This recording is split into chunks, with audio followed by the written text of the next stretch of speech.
daughters have been shot. And the boyfriend.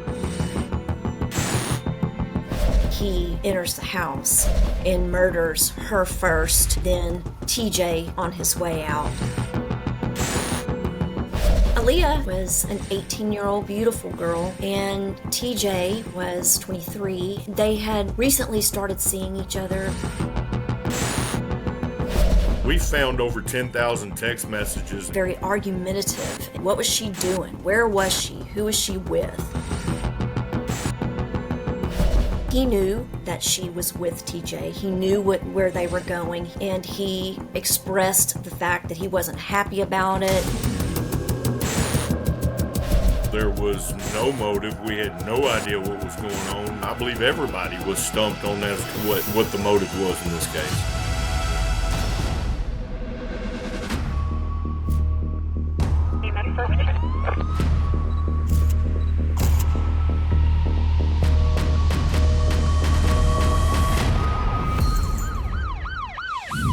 Hi, I'm Nancy O'Dell.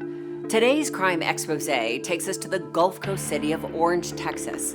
The Lone Star State's easternmost city became the setting for a tragic double homicide when a young couple was gunned down at home. The senseless murder left a broken-hearted community begging for answers before an unexpected lead from a cell phone would break the case wide open.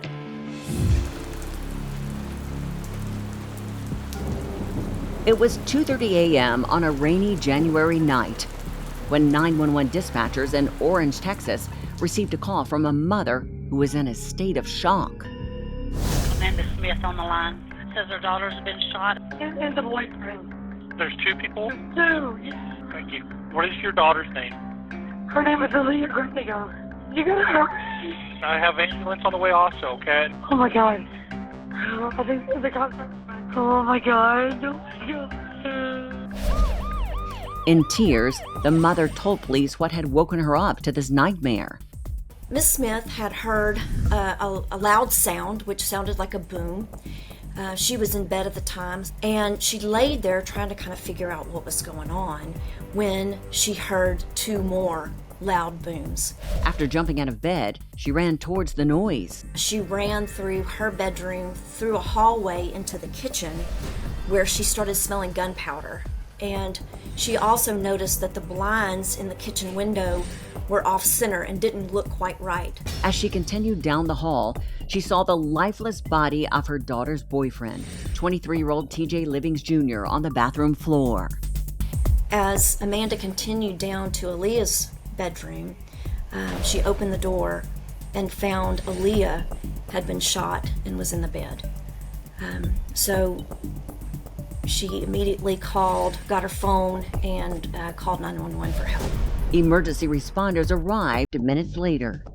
The first officer on scene came in and saw first TJ's body in the bathroom with blood all around. He was on the floor.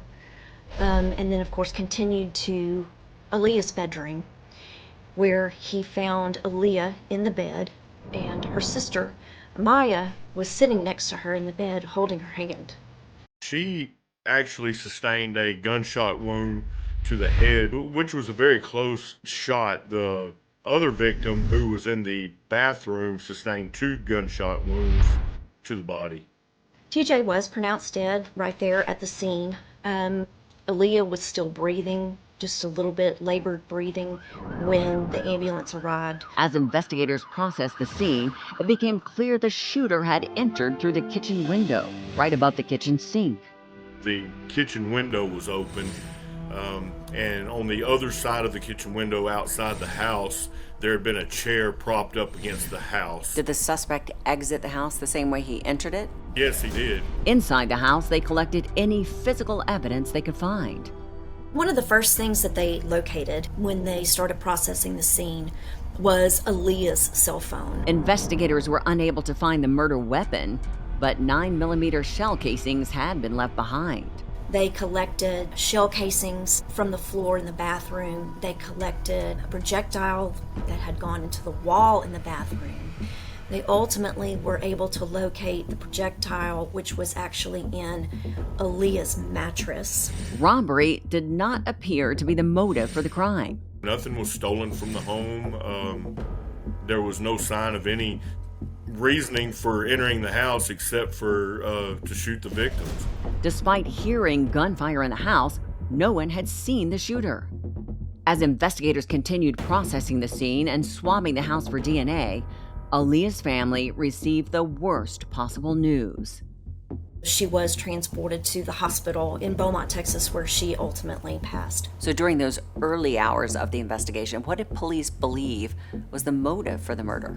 At the time of the call, there was no motive. We had no idea what was going on, why a home invasion would have taken place like that. I believe everybody was stumped on as to what the motive was in this case. One of the first things that stood out to them was a text thread between Aaliyah and a person that she had identified in her phone as Allison. We found over 10,000 text messages in a little over a month's time. And the nature of the text messages were often very argumentative.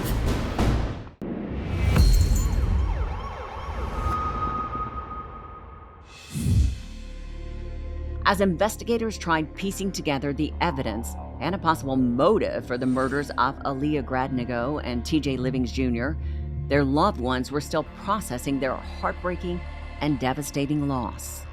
Aaliyah was an 18-year-old girl, beautiful girl from Orange, and TJ was 23 and was from Lafayette, Louisiana.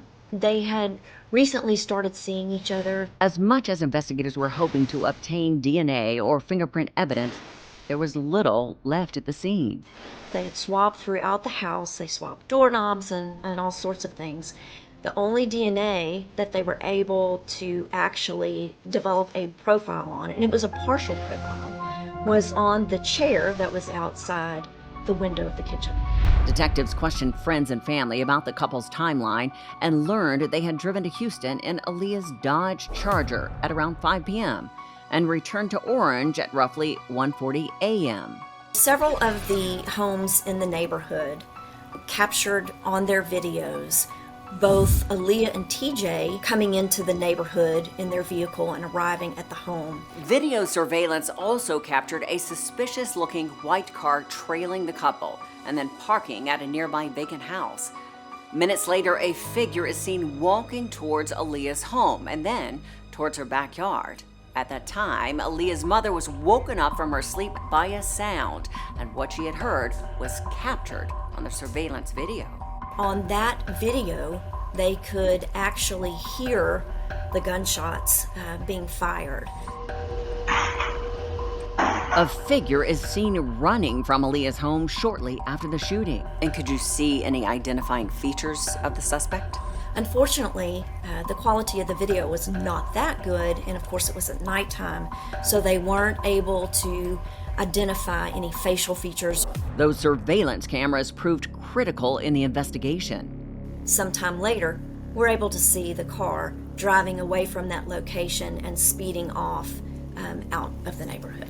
Investigators could make out some significant features of the car from the videos. They were able to tell that it was a white car. It was some sort of a Buick. One thing that the car had that was different from a lot of cars was some high-definition headlights. They could also see that the vehicle had some dark tint around the windshield. Unfortunately, they weren't able to make out a license plate number or even see the person. The case was gaining momentum when detectives discovered more evidence in Aaliyah's cell phone. One of the first things that stood out to them was a text thread between Aaliyah and a person that she had identified in her phone as Allison. But as investigators read the text thread, it became apparent that Aaliyah was not texting a casual friend. We found over 10,000 text messages in a little over a month's time. As they read the text messages, they noticed that they were communicating almost constantly. And the nature of the text messages were very argumentative about everything that she did. What was she doing? Where was she? Who was she with? They quickly determined that it wasn't a person named Allison that Aaliyah was communicating with, but that it was someone named Manka. They were able to take the phone number and determine that that phone number belonged to Manka Melson. They're saying that I killed my ex-girlfriend and her boyfriend. There were times where he would threaten to go by and kill her family. He also, on many occasions, threatened to kill himself. Life is not worth living for me if I can't have you. It was like reading a horror story.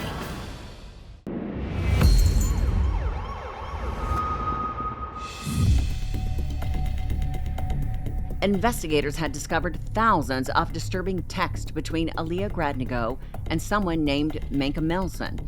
And the more they read, the more they believed he might know something about the murders.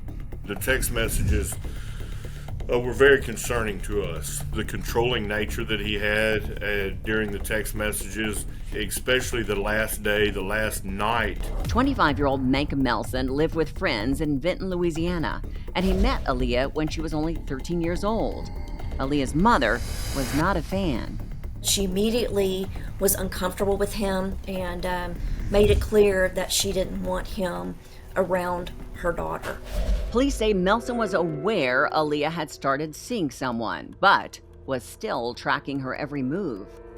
They shared locations. There was a history of him checking her location and then almost showing up, popping up on her. It appeared Melson had tracked her down on the night of the murder. He knew that she was with TJ. He knew where they were going. He knew what they were doing. And he expressed the fact that he wasn't happy about it. There were constant texts between the two that evening. She had checked his location, probably concerned about where he was. Responded, "Why are you checking my location?" And she's, "What are you doing in Houston?" That text exchange continued throughout the evening. TJ and Aaliyah arrived at Aaliyah's home at about 1:40 a.m. and Aaliyah had been texting all the way up to that point. Communication between Aaliyah and Melson ended right before the murders. We noticed at 1:48 a.m. in the morning he had stopped texting her, and then his cell phone had been turned off. And then at 3:01 he turned the cell phone back on, and at 3:24 a.m. is when he basically sent his last text message to her ever, that he would leave her alone and that she was probably asleep and that he would leave her life. And it was like reading a horror story. Police say Melson had made violent threats before. There were times where he would threaten to go by and kill her family. He also, on many occasions, threatened to kill himself. "If I can't have you, Aaliyah, then I'm going to kill myself. Life is not worth living for me if I can't have you." Investigators tried tracking Manka Melson down in Louisiana at a home he shared with friends, but they had arrived too late. Melson had packed his bags and left after he learned police wanted to speak to him about the murders. We obtained information about what he was driving, and which was a 2005 Buick LeSabre. Nobody knew where Melson had gone, but police wouldn't have to look hard. I received a phone call from him. He said that he had heard that I was looking for him. He asked me why, and I said, "Well, I'd like to interview you. I'd like to talk to you." Melson met with Detective Jason Laughlin at the Orange Police Department, and Manka immediately launched into what he already knew about the investigation. I've been told that they're saying that I killed my ex-girlfriend and her boyfriend, and that they have video evidence of me in the house. Stuff that I didn't do. Like, not at any point in time I ever threatened her, no nothing. We still conversated as friends. His demeanor was, he was sagging, he was looking down. He was talking, and he told me he knew he would be the the main suspect, but he loved Aaliyah and he wouldn't do this, and they were friends. Not now one time have I ever told her that I was going to try to kill her or kill him. I kept telling her on numerous occasions that I was happy for her, that someone is making her happy. Not now one time did I ever threaten her. Yes, I threatened to take my life because I was hurt. Right. And I feel like I had nothing to live for. He insisted he had not seen Aaliyah on the day of the murders. You know, I asked him if he loved her so much, why didn't you come to the police or help the police? He didn't want to answer those questions and went ahead and ended the interview. Melson left the station, but police were able to obtain a DNA sample from a bottle of water he had been drinking. They were also immediately able to discredit most of his alibi. His alibi was just destroyed. We found out that he had sold his vehicle to somebody that he was very familiar with and knew very well in Vinton, and we were able to locate the vehicle. His alibi was garbage. Were police able to match Melson's car with the car they had seen in the video fleeing the scene of the crime? This particular detective, he was able to see the headlights as they traveled and was able to determine that, you know, these are those high definition bright headlights. Investigators were also able to obtain a search warrant for Melson's cell records and compared them to Aaliyah's. We were able to get the information from cell phone towers that night where he actually drove to Houston, and about the time he got there was the time that Aaliyah and TJ were leaving and headed back home. 4 months after the murders, Melson was arrested without incident. Police were able to collect another DNA sample from him. We submitted that sample to be compared with the partial profile of DNA that was developed off the chair. It came back that the defendant could not be excluded as the contributor. And after months of collecting digital data and analyzing surveillance video, a clear picture of what transpired that night came into focus. Aaliyah and TJ arrived home at 1:41 approximately a.m. The last text the defendant sent was at 1:48 a.m. So he sent that last text. Aaliyah gets out of the shower. TJ goes in to take a shower. And Aaliyah is texting, trying to find out where he is. Where's the defendant? Because I'm sure she's worried about, is he going to show up? Aaliyah sent her last text around 2:20 a.m. And it's just minutes after her last text to him that he enters the house and murders her first, and then TJ. Police say Melson's last text to Aaliyah was sent after the murders. He sent what I would call his alibi text to Aaliyah, saying, I hope you are going to have a happy life with him, and I will never bother you again. Manka Melson was charged with capital murder for Aaliyah's death. He pled not guilty.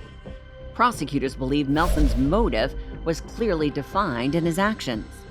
If he couldn't have Aaliyah, then nobody else was going to have Aaliyah. And that is the most tragic thing.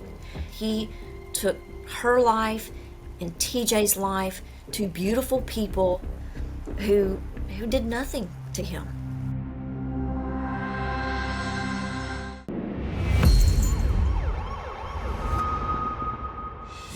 Manka Melson was found guilty of capital murder for Aaliyah Gradnigo's homicide and sentenced to life in prison without parole.